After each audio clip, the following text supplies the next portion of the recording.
Eles disseram que a religião cristã nasceu de um homem chamado Jesus.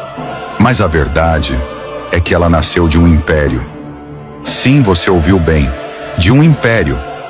Jesus não fundou religiões. Ele não construiu templos. Ele não fundou igrejas, nem exigiu dízimos, nem criou rituais, dogmas ou hierarquias. Ele não vestia ouro, nem exigia templos. Seus ensinamentos eram livres. Suas palavras eram códigos cósmicos de libertação.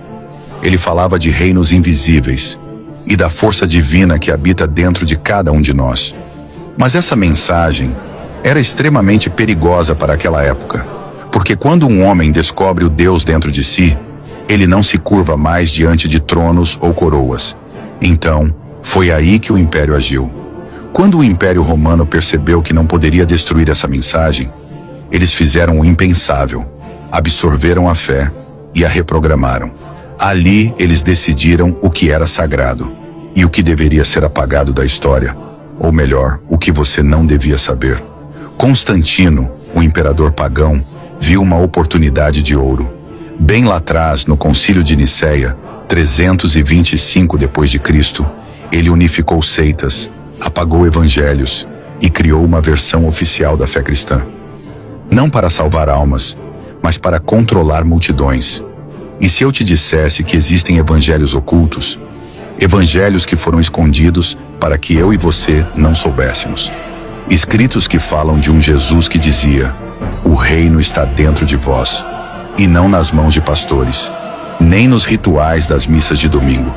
Evangelhos como o de Tomé, que ensinam que Deus não está fora, mas pulsa no sangue, na mente, no silêncio. Por que então queimaram esses textos? Por que esconderam os manuscritos do Mar Morto? Por que os padres temiam as palavras de Nag Hammadi? Por quê? Porque se você descobrir que o templo é você, jamais será dominado por outro. Será que o verdadeiro Jesus foi silenciado? Será que a fé foi reprogramada como um software para controlar massas? E para reforçar o programa, copiaram histórias antigas.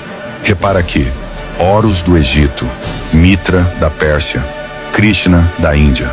Todos nasceram de virgens. Tiveram 12 seguidores. Morreram e ressuscitaram. Devemos entender que a fórmula já existia. Só trocaram os nomes e usaram a mais poderosa de todas: Jesus. Então vieram os missionários, mas não com paz. Vieram com espada, com cruz e com fogo. Povos foram forçados a se ajoelhar.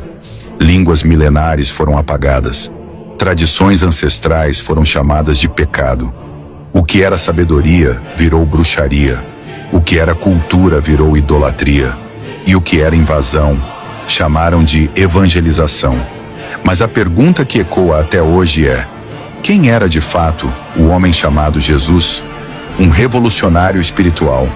Ou o personagem mais manipulado da história? O mestre da liberdade? Ou a base de um império que reina até hoje? O que antes era uma chama livre virou uma corrente.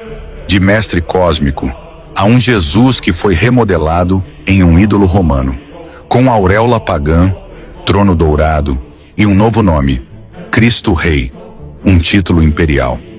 Mas quem estava por trás? Certamente a elite romana. Sacerdotes que já adoravam Mitra, Dionísio e Horus. Todos deuses anteriores com histórias idênticas à do Jesus construído.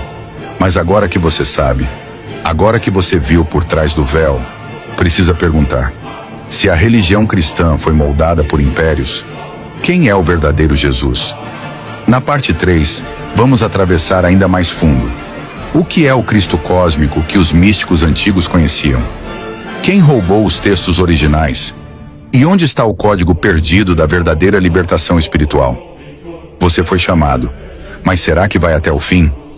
Bem, o Flow Eclético fica por aqui.